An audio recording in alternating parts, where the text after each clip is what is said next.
Vamos a verlo, pueblo del Señor.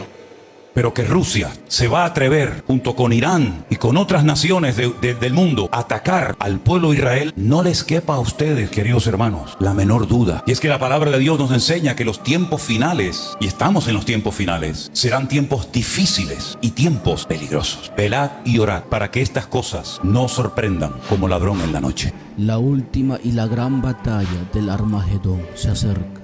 Vivimos tiempos peligrosos. Yo nunca jamás pensé como pastor y como creyente que vería en alguna ocasión a Irán atacando a Israel. Sabía que en cualquier momento se podía dar esa circunstancia, pero nunca me imaginé que yo la podía ver y que yo la podía casi seguir en tiempo real. Porque cuando estaba Irán atacando a Israel, yo estaba en contacto con un montón de hermanos y toda esa noche prácticamente me la pasé en vela y hablaba con uno y hablaba con otro y me mandaban un vídeo y me mandaban cómo caían los cohetes y cómo eran interceptados y estaba en contacto permanente y los hermanos me decían, hoy no creo que nadie duerma en Israel. Y para mi asombro, 4 días después, vemos que ante la incertidumbre, ¿atacará o no atacará? ¿Se estará quieto Israel o atacará? ¿Y cómo atacará? Y vemos que lo hizo. Y ya se ha roto una brecha. Ya se han perdido el respeto, ya se han perdido el miedo, el temor, el uno al otro. Aunque les digo que tanto por una parte como por otra, no han utilizado ni el 0,1% de toda la capacidad militar que ambas naciones tienen. Sabemos que la capacidad militar de Israel es algo impresionante. Sabemos que es el único país de Oriente Medio con cabezas nucleares. Creo que rondan los 80 o 90 cabezas nucleares y simplemente con una pueden arrasar un país entero de punta a punta. ¿Para qué quieren 80? Bueno, pues a lo mejor tienen planes también de ir un poquito más allá. Pero lo que quiero decir con todo esto, mis queridos hermanos, es que cuando entramos en esta visión, algunos pueden pensar, y seguramente algunos lo están diciendo, pero esto es algo que ya como que se cumplió en la historia.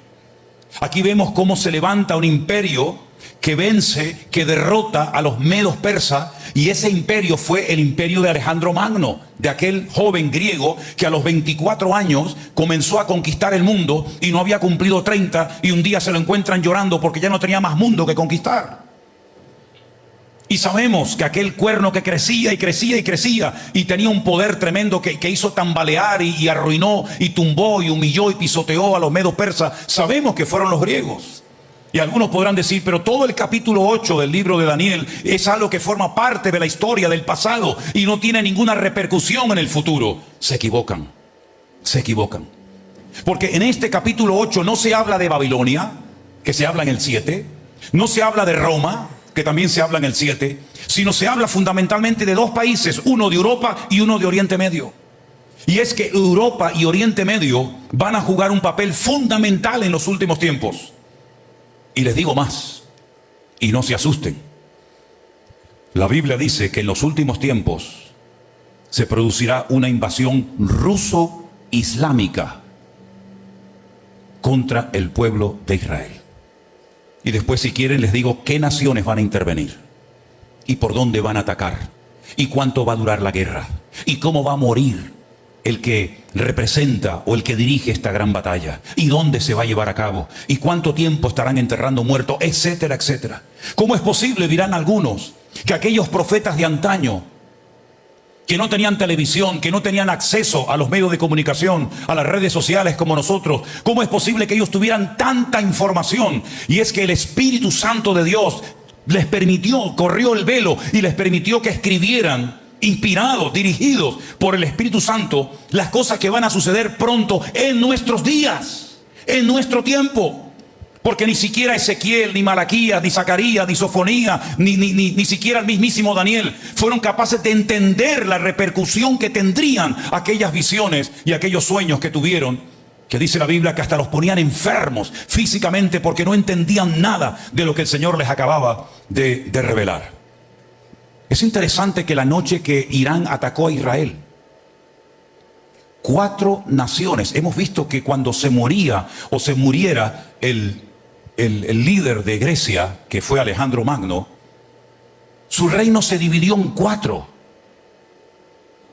Ptolomeo, Seleuco, Casandro y Lisimaco. Esos 4 generales se disputaron y se repartieron el mundo que había conquistado Alejandro Magno, aquel joven macedonio. Y sabemos que uno de esos generales, ¿verdad?, los famosos seleucidas, le tocó como porción, como herencia, la tierra gloriosa, la tierra de Israel. Y sabemos que uno de los que se levantó, que fue un perverso, fue algo terrible, llamado Antíoco Epifanes, fue capaz de interrumpir el ciclo constante de sacrificios que había en el templo de Jerusalén en aquel tiempo.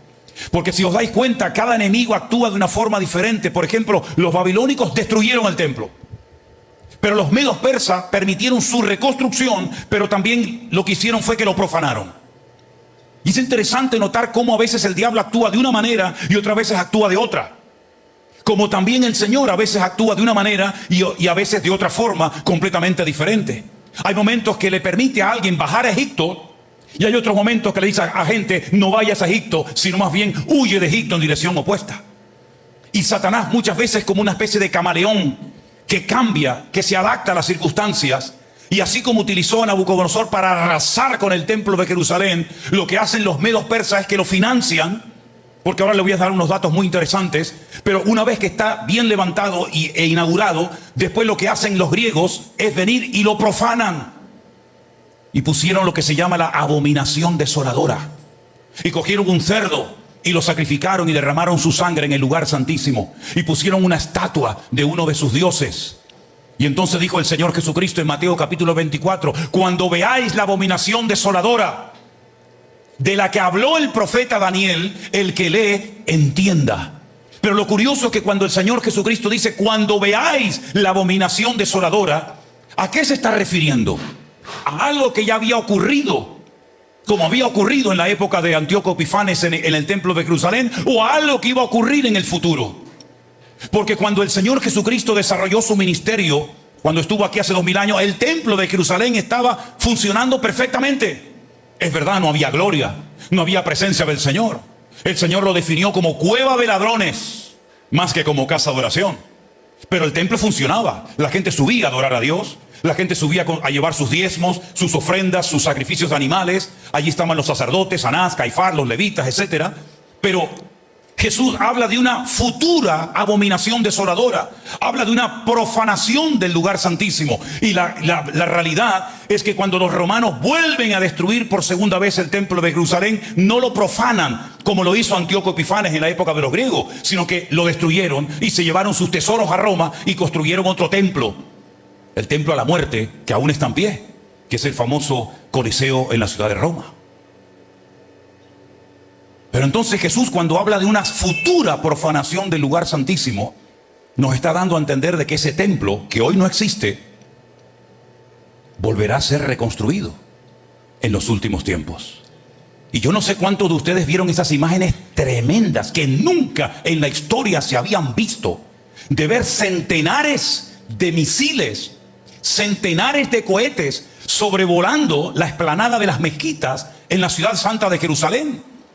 ¿Cuántas veces yo he pensado que tal vez hasta los mismos enemigos del pueblo de Dios lanzarán un ataque y uno de esos misiles caerá sobre una de sus mezquitas o sobre la cúpula dorada, y será el momento para que Israel diga: ahora nosotros, ya que ustedes lo han profanado y destruido, subimos a construir el tercer templo de Jerusalén? Sabe Dios cómo serán las situaciones, ¿verdad? Pero lo que está bien claro es que por primera vez en la historia, tanto árabes como judíos como cristianos filmaron, grabaron con sus teléfonos móviles la cantidad de cohetes que sobrevolaban, aunque no cayó ninguno, pero esa imagen nunca se había visto. Y es que la palabra de Dios nos enseña que los tiempos finales, y estamos en los tiempos finales, serán tiempos difíciles y tiempos peligrosos, desprovistos de toda moral, de toda espiritualidad. Pero que Rusia se va a atrever, junto con Irán y con otras naciones del mundo, a atacar al pueblo de Israel, no les quepa a ustedes, queridos hermanos, la menor duda. No sé si lo veremos nosotros o nuestros nietos. No sé lo que les depara la vida a ellos, pero lo que sí les digo es lo que dice la palabra de Dios.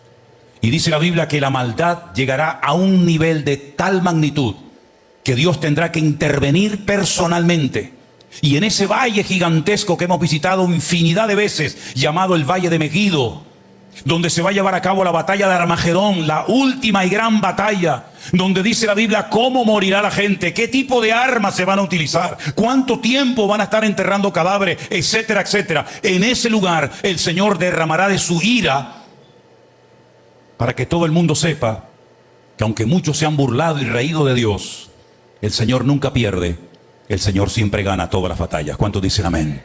Y la pregunta es, si sabemos que las cosas se van a poner de mal en peor y que la economía y todo va a ser sacudido de una forma tremenda, ¿cuál es la recomendación que nos da la palabra a nosotros como creyentes? Velad y orad para que estas cosas no os sorprendan como ladrón en la noche. Pero estoy seguro que a Daniel le hubiera gustado estar aquí en este momento. Y estoy seguro que a Ezequiel y a Pablo y a Zacarías, y no les he hablado de lo que le va a pasar a la ciudad de Jerusalén. Porque toda persona orgullosa, da igual la religión a la que pertenezca, da igual la nacionalidad que tenga, toda persona que se agarra a algo o a alguien en vez de a Dios el Creador, va a ser humillado. Lean esta noche, si les interesa el tema, Zacarías capítulo 14. Lo que le va a pasar a Israel cuando esta confederación de naciones capitaneadas por Rusia y apoyadas por docenas de naciones árabes ataquen a Israel y lleguen hasta el Monte de los Olivos en Jerusalén. Lean lo que ahí dice Zacarías capítulo 14 y se van a quedar sorprendidos. Porque si se quedaron sorprendidos por lo que pasó el día 7 de octubre, que fue tremendo, el 7 de octubre fue un pequeño botón de muestra de lo que va a pasar en Jerusalén. Se habla de 150, de 200, no llega a 300 los secuestrados que fueron llevados con los amigos de enfrente. Pero Zacarías capítulo 14 nos habla de miles de mujeres, de casas destruidas, de hogares quemados.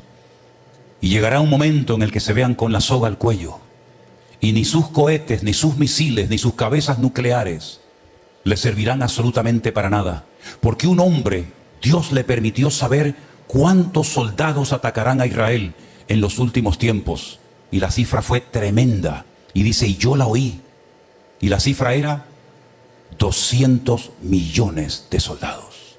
Jamás en la historia ha habido una batalla con tanta gente peleando. 200 millones de soldados, la última y gran batalla.